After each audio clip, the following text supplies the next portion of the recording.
won the gold medal, it was just euphoria. We were jumping up and down, celebrating, and then to watch those hockey players talk about their patriotism and their love for America after it was over, I think was inspiring to so many Americans who can easily get jaded when you think about how this town works, how some people just want to talk down America every single day and want to pit people against each other all the time. The Olympics was a great opportunity to remind us that we're all Americans, and when we come together, we can achieve great things.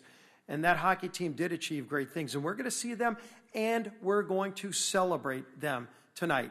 We're going to be celebrating a lot of other great things tonight as President Trump talks about the 250th birthday of America, how we got here, what we've done so well, what we still need to do to keep making this a more perfect union.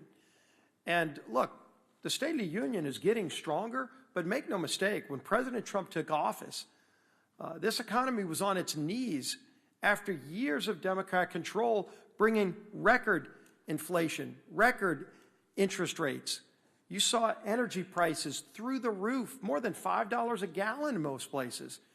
Today, families are paying, in most states, about $2.50 a gallon. That's half of what they were paying. And for a working family, just lower gas prices alone from President Trump's policies means about $600 more in the pockets of hardworking families. Doesn't mean that we're finished. There's a lot more work to do. But I think what you're going to hear tonight from President Trump is a reminder of how great this country is, what that greatness has done to improve the lives of people, and what work we still have to do to continue getting this country back on track. We're not where we want it to be, but for anybody who wants to take us back to where we were just a year and a half ago to 3 years ago, let's remind them of where Democrats take us when they get full power. You don't have to go to California or New York to know how bad things can get, because they were that bad here in D.C. before Donald Trump became president. We had a wide open, porous border with millions of people coming across. Every single month, you would see record numbers coming in. And there were violent criminals coming into our country, drug cartels. The Mexican drug cartels had operational control of our southern border. And for people that don't remember how bad it was, just look at what's going on right now in Guadalajara. Just look at what's happening in that country as their leadership finally starts to confront the cartels. But they were running our southern border and bringing bad people and poisonous drugs into our country every single day. And Donald Trump ran for president saying, I'm going to do something about it. And he worked with this Republican Congress to fix that mess. And we started focusing on other problems too. We're starting to get this economy back on track. Wage growth is finally up. It's not where we need it to be. Families lost $3,000 of buying power during Biden's 4 years in office. $3,000. They've made up $1,200 of it so far. But that means there's more to go. And so we're going to be laying out an agenda. You're going to see us continuing to move more good bills like we've already been moving. And you're going to see the president laying out policy ideas tonight that this Congress will move. Sadly, Democrats have voted no on just about every major policy that have fixed the mess that they made. And that's okay, because we're going to do the job anyway. And some of those people that are benefiting from those policies are going to be in the balcony tonight. You're going to see some of those stories, and Chair McClain talked about some of them. You saw Whip Emmer talk about some of them. I'm going to highlight two of them right here. We're going to be two of my guests that I'm very proud of. We've got Heath Sykes, who's a server, one of the best restaurants in New Orleans. We're known for our food. We love our food. Drago's Restaurant is where they invented the charbroiled oysters. He gets to serve charbroiled oysters every day, and so many other great meals from a true American dream success story. The Satanovich family is a second-generation family that fled communism to come seek the American dream, and they now have it in the Drago's Restaurants. And he serves there and no longer has to pay tax on tips. And he gets to celebrate what that means for having more money in his pocket and being able to do more for his family. And then the other guest I have is Anthony Bettoni, who's a deputy sheriff in Jefferson Parish, where I live. and thank you for your service. We all celebrate our men and women in law enforcement, but so often our men and women in law enforcement are working extra hours to make ends meet, to provide for their family. And when they work overtime, a lot of times they were paying so much more in overtime, it didn't make it worthwhile. And we said, working with President Trump, why should people have to pay taxes on overtime? And now because of that, our Deputy Bertoni's going to be able to have more money in his pocket to provide for his family. And by the way, his family's growing. He is now a girl dad like me. He's got a 1-year-old daughter, and he's going to have more money in his pocket to provide for his daughter. And families all across the country are benefiting from what we did. Republicans are working with President Trump to make life more affordable for working families in America. And that's what we've been focused on since Donald Trump became president, and I think that's what you're going to hear the president talk about tonight, and leading the effort to get those bills signed into law to help bring that prosperity back and keep that work going as our Speaker, Mike Johnson. Thank you, Mr. Leader. Welcome, everybody. When President Trump said we were going to usher in a new golden era for America, he meant it figuratively and literally. And we do want to thank all of our Olympic athletes who worked so hard and represented us so well in the Olympics. And the gold medal matches were really something to see. And you've heard a lot said about the hockey teams, the men's and women's. Gold, it was incredible. Both of them, you couldn't have scripted it better. Overtime games and the excitement and euphoria that happened afterwards. Millions of people watched those games across the world. And what a great moment it was for America. And it reminded us that we're all on the same team. And we hope that everyone will keep that in mind tonight, because we are. The president called me Sunday night, and he said, Mike, we got to make some changes. We need some more guests. Okay, well, you know, the State of the Union is a very well-attended event, and the gallery is already full, and we have waiting lists of people that want to be there. I said, Mr. President, how many people are you talking about? I think the whole team. Okay, well, so we're going to work out logistics, and somehow, some way, we'll squeeze in the hockey players tonight, and it'll be a great moment for America. And it really is a symbol to all of us that we all play for America's team. And I hope everybody will remember that tonight, even as we stand in the midst of yet another painful and unnecessary Democrat shutdown of the government. I mean, it's almost unbelievable to us. Not one, not two, but now 3 government shutdowns in just the last 100 days. What in the world are they thinking? This time they've taken hostage, as you know, the Department of Homeland Security. The department that is literally in its name, it's very indicative of its duties. It keeps Americans safe. And so funding for the agencies that protect our borders and mitigate disasters and help keep all of us able to walk down the streets without fear. That's the agency they've chosen to hold hostage. Well before the funding deadline, Republicans, as you know, worked in good faith to pass a year-long, full-year funding for DHS, and we did that through a bipartisan committee process. Democrats in both the House and the Senate negotiated on that, and now Democrats in both chambers have reneged on that bipartisan deal. Just 1 week into this, the consequences of Democrat shutdown are already painfully clear.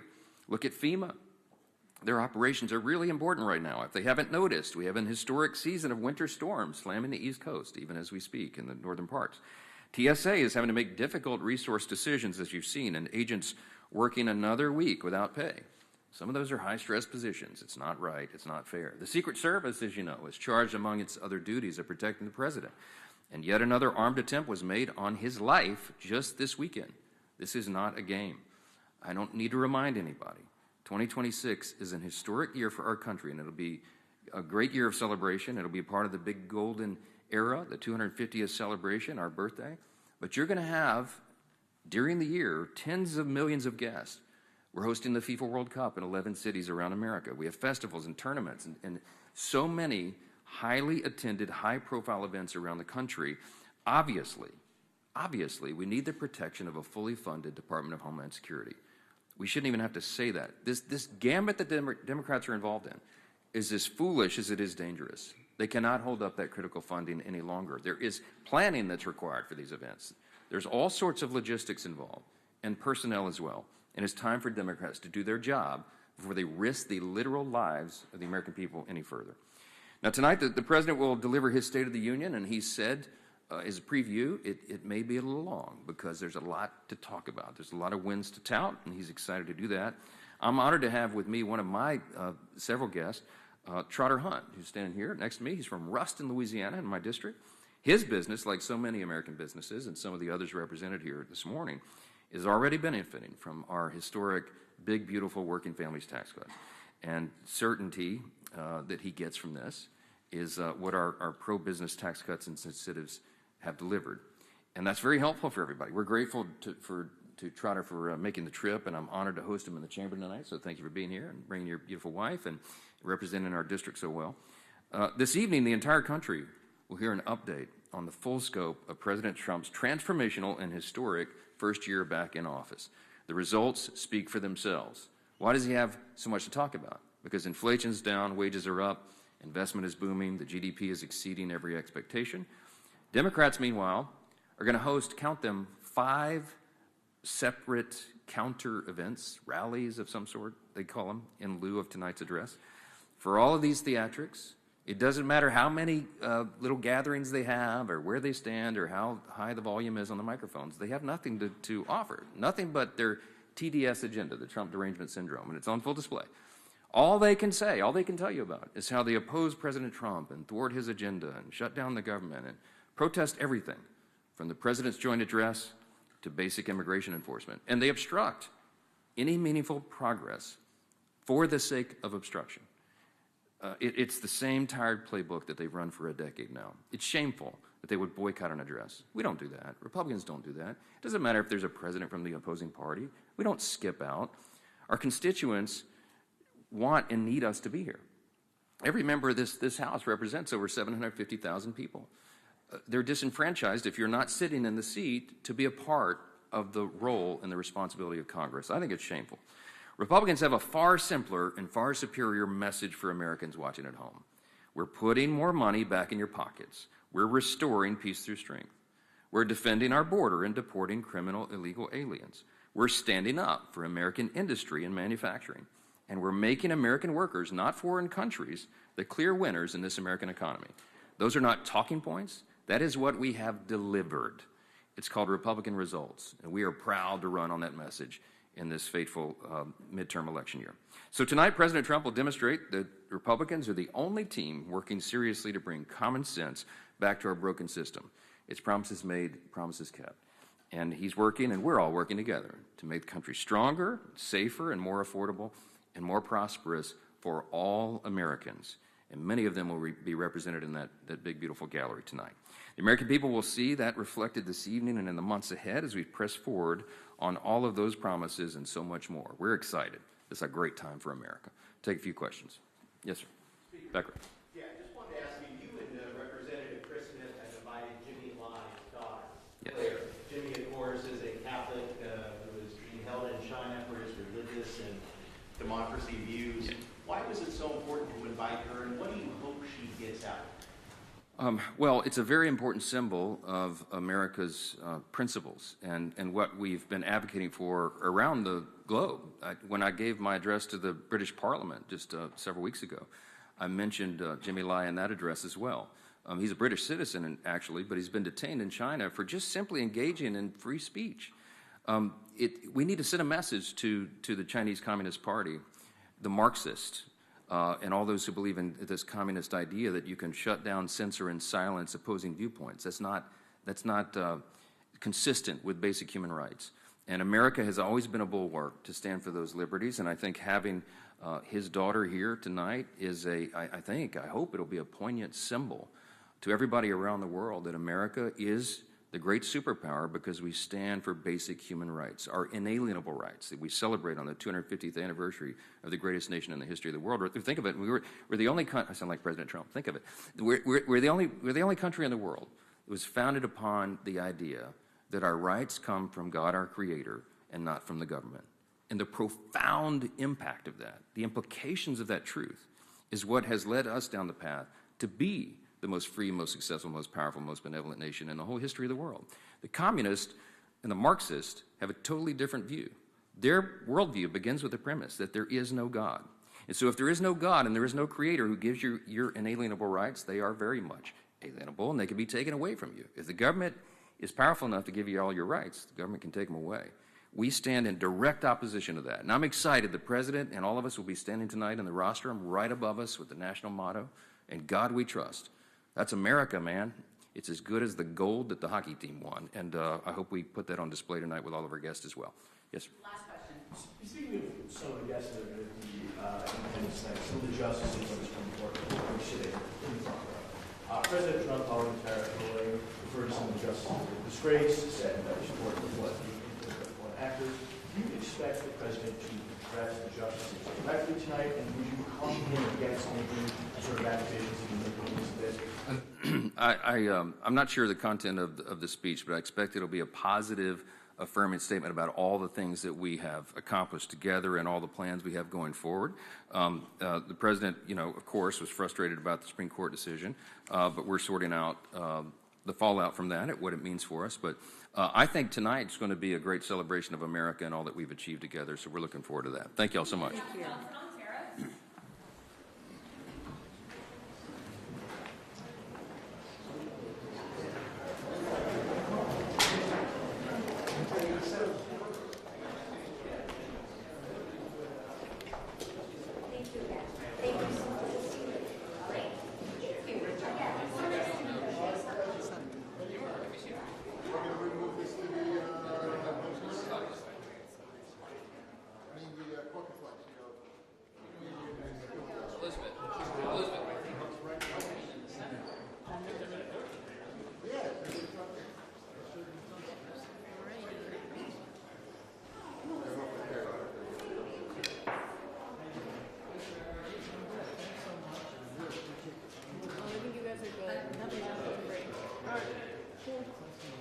No more complaints? Any more complaints? No. I think they just did another network. I can take that up if you need more, because I can put it on my cart too. Thanks, guys. Thank you. It looks a little bit heavy, so I'm like, I can take it up. Do not fret. We survived.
1, 2.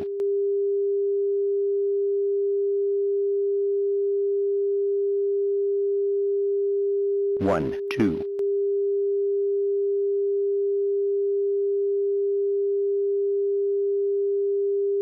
1, 2.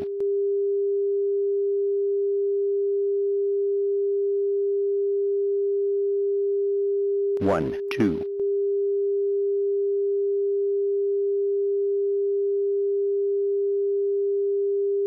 1, 2.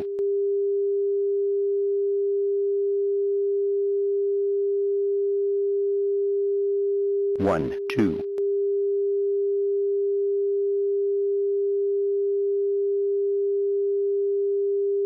1, 2. 1, 2.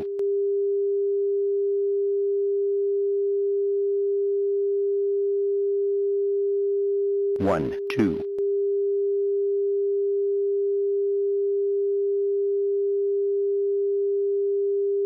1, 2.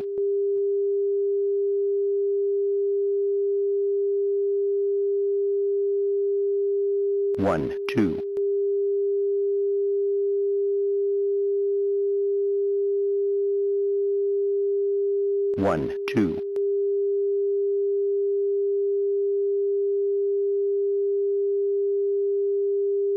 1, 2.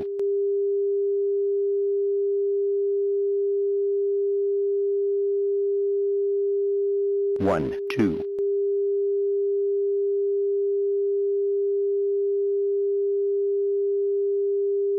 1, 2.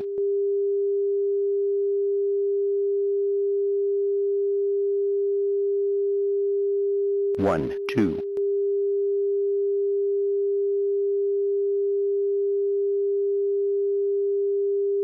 1, 2.